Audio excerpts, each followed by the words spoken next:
Um, okay, so imagining and addressing one's book as a persona in a literary work is what we know as a so-called book apostrophe. While some form of dialogue with one's work can be found prior, the Augustan poet Horace was the first author in Western tradition to imagine and send off his own book as an envoy. His articulation of his book as a persona starts a tradition that becomes a topos in the works of classical authors like Ovid, Martial, and Ausonius, but also of medieval and Renaissance writers such as Chaucer in Troilus and Cressida. Casting the book as a character in literary work can be understood, according to Ellen Oliensis, as an opportunity for the author to codify a separation between his own body and his intellectual product. Especially in the imperial period, the division between author and book has been understood as a gesture of self-protection, a form of poetic recusatio in which the author can claim a separation between himself and the content of his work. By gaining its own life as a separate form, separate from the author, the book becomes a sort of member of society and makes up for a makeshift interlocutor with the poet. Thus, a book apostrophe, according to Siegfried Besslich, entails a turning away from the original audience and addressing a secondary audience, the book. This way, the personification of the book allows the poet to utter thoughts, criticism, or wishes to be received in an immediate way by his actual audience. This function of the book as a medium and mediator emphasizes the close connection between the book apostrophe and epistolary literature. More about this will follow in a bit. So I hope from this mini introduction, you can see what I find so interesting about the book apostrophe. And while there is a lot that I would love to discuss today, I will focus on Martial's adaptation of the Augustan book apostrophe and how we can understand the transformation from the Augustan to the epigrammatic way of phrasing it. To my surprise, Martial's book apostrophe has garnered relatively little scholarly attention from classicists who focused mostly on the book apostrophe as used in the Augustan, specifically in Horace's Epistle 120, the beginning of which you can see here, and also Ovid's Tristia 1:1 and 1:7. This is especially surprising if we consider the fact that Horace addresses his own book only once in his oeuvre, and Ovid addresses it only twice, while Martial makes use of the book apostrophe on a recurring basis throughout the 12 books of his epigrams. Mario Citroni counts 19 instances of a book apostrophe in Martial. He argues that while envisioning and addressing was a popular poetic gesture among the Augustans, it can only be called a literary trope starting from Martial. The exact number of instances of the book apostrophe in Martial is not the point in this talk, because there is some disagreement about it. Gabriele Wissig Baving counts 16 instances, and personally, I have counted up to 21 instances, depending on how strict the criteria are. How explicit or elaborate do a book apostrophe have to be in order to count? Does calling on the book in passing count as a book apostrophe, or do you need a full-fledged address to the book in order to make it worth one count? The point is that Martial has managed to turn a trend into a topos, something that has been established as a literary tool for generations of authors to come, up until our present day. So why has he not been accredited as one of the founding fathers of the book apostrophe? Why do classicists, excuse me, sorry. Why do classicists usually defer to the Augustans when discussing the book apostrophe? Well, maybe it is because Martial's book apostrophe is not as clear-cut as the Augustan poets. In Martial, not only the degree of elaboration of the book apostrophe varies, but also the kind of persona that is being envisioned for the book.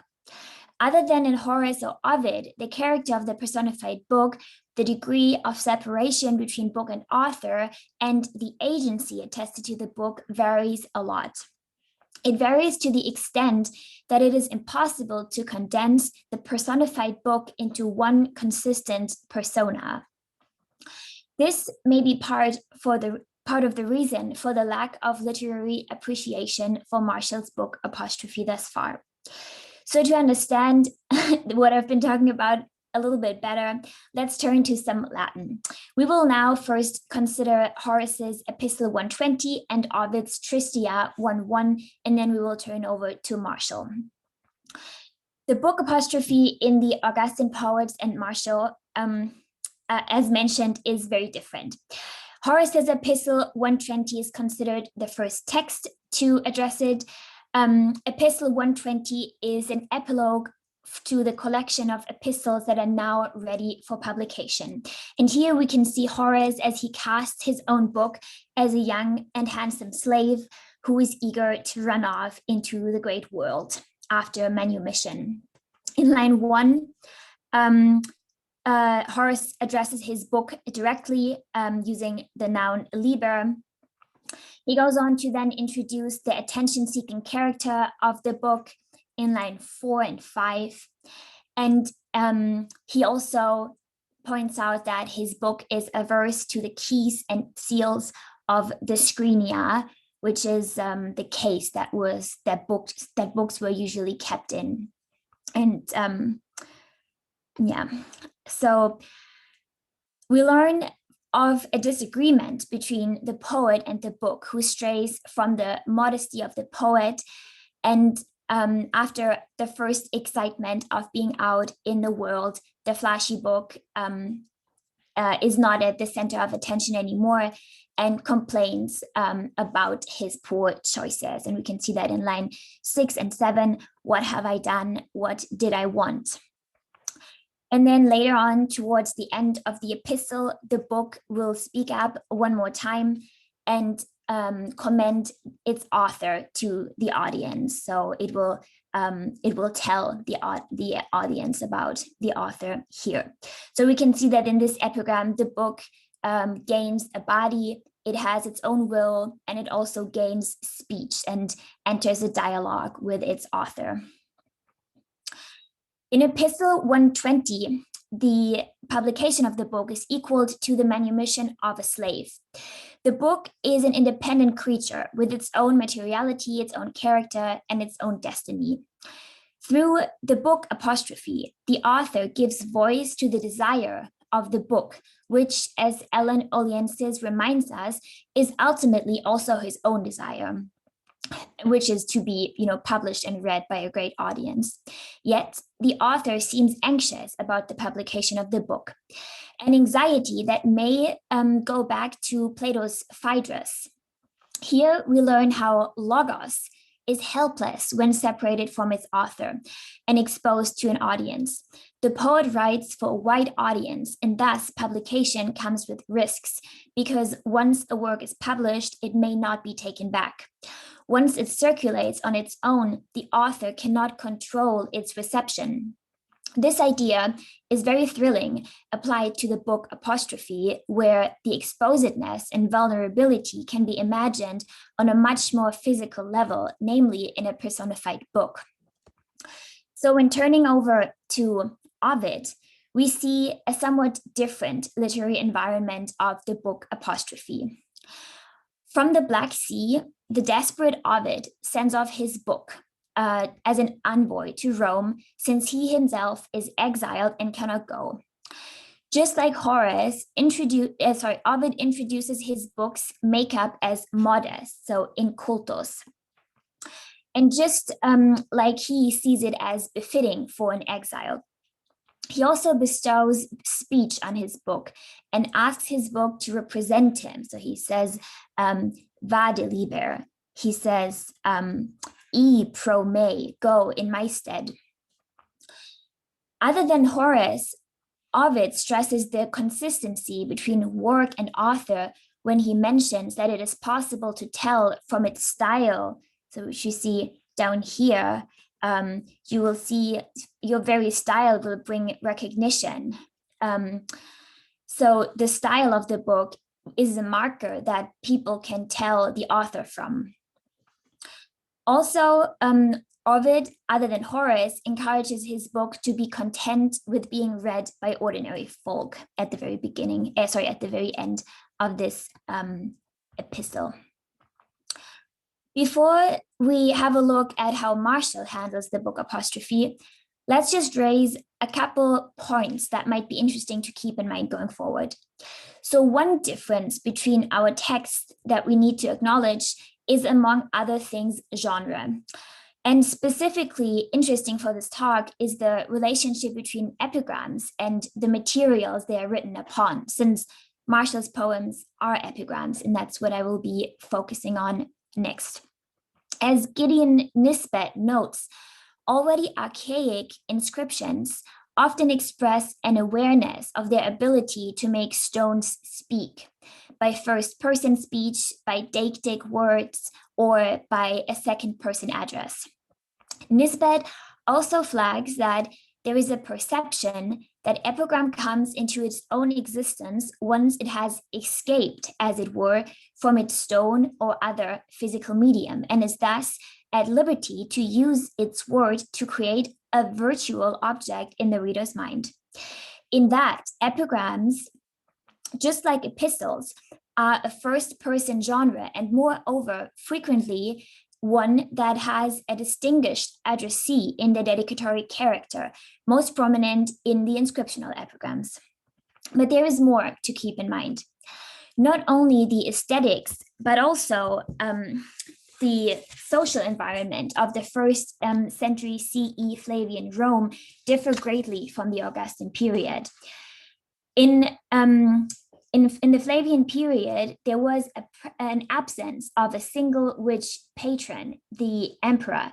It also lacked a protective intermediary figure between the poet and the emperor, like Maecenas. And there was no separation between the poet and the world. Many of Marshall's epigrams are addressed to different patrons from whom the poet hoped to receive support in the form of money, invitations to dinner, or reputational promotion. This circumstance, again, flags the transactional nature of epigrams. They could be used as a powerful form of currency to pay back patrons for their favors. A famous example of this is an epigram in Book 10 about Pliny, which Pliny then proudly quotes in his Epistle 321. I'm not showing you this epigram because it's not that relevant for the rest of my argument.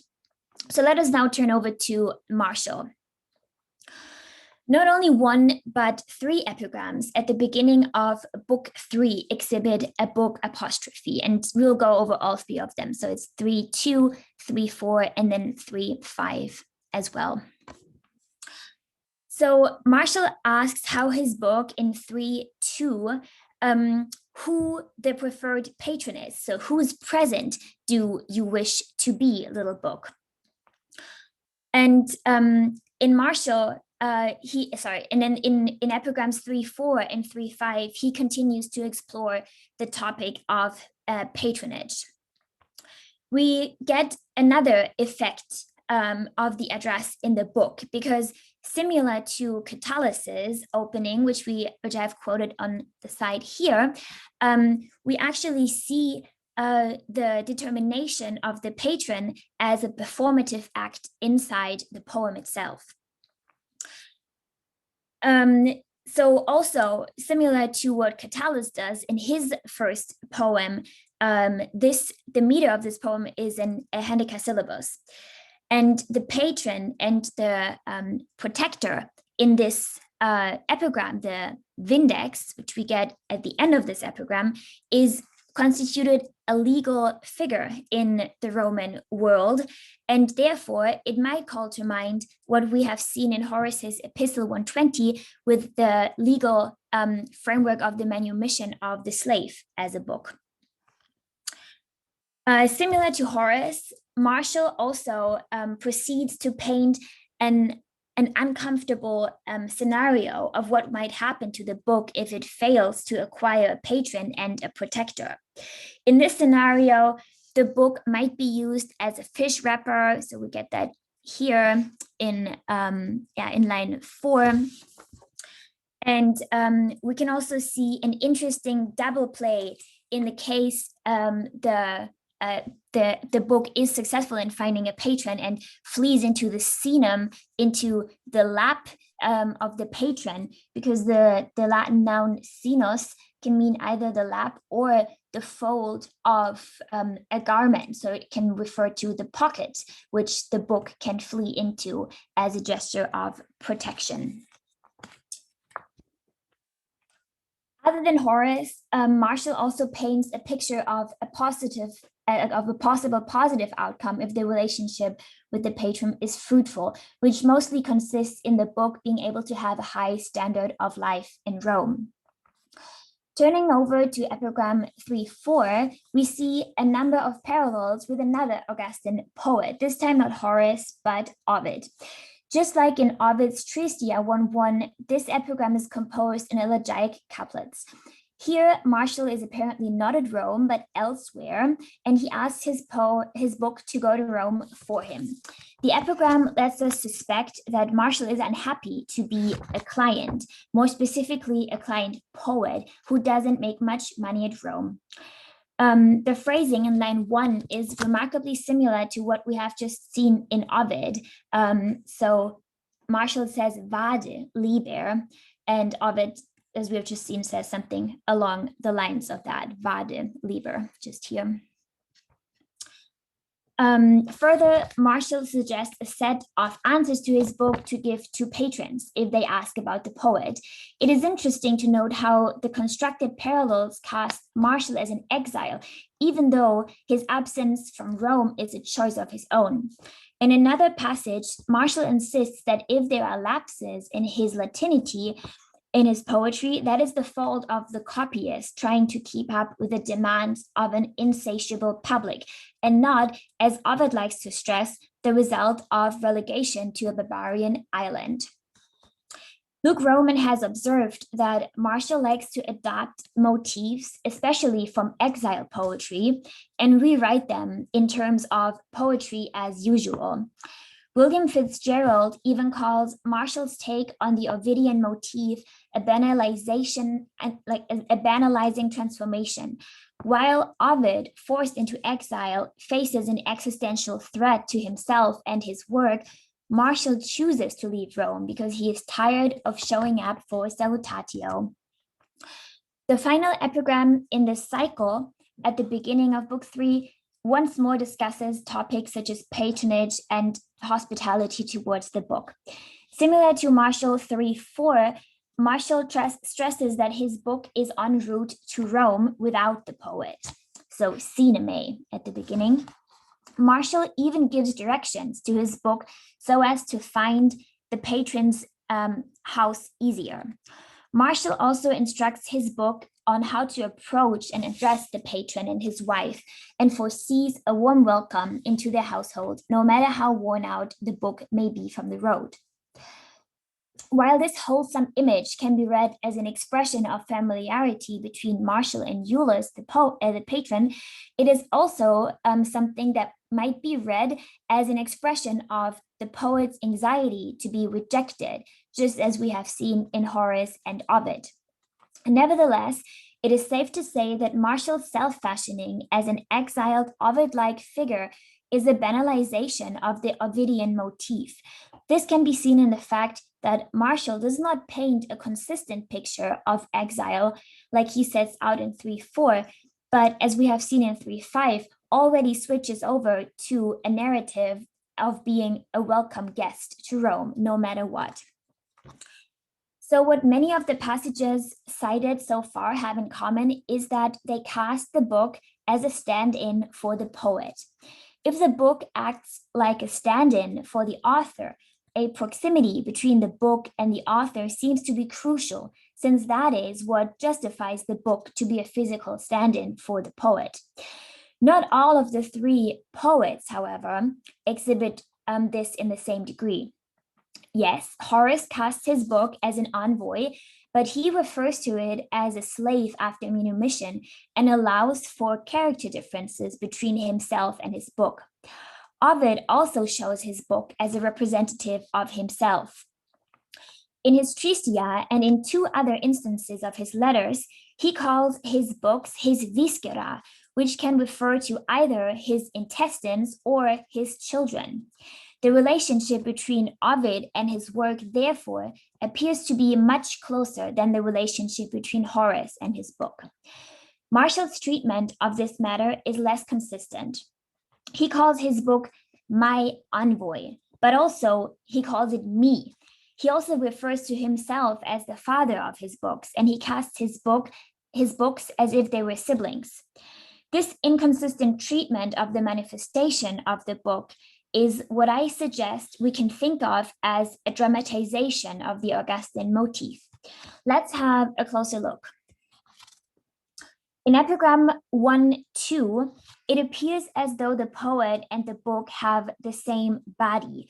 When Martial stresses the brevity of his books, he proceeds to say that he, not his book, can be grasped with one hand, me manus una capit. Similarly, in 660, when Martial brags about his popularity at Rome, he stresses that he, not his book, is in everybody's hand and in everybody's pocket as well.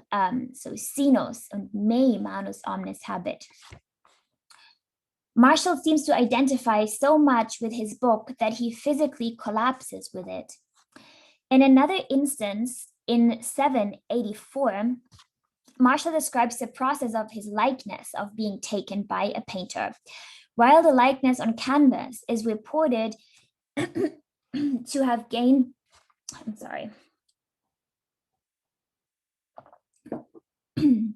while the likeness on canvas is reported to gain breath, so spirit, and therefore life, a book is being sent off to a friend and patron.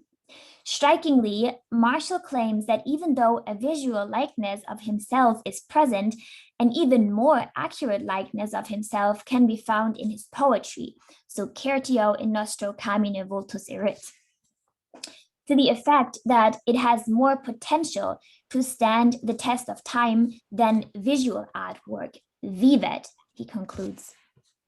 You have another minute or so, Johanna. Okay, cool. Thanks. Thank you. Thanks. Mm-hmm.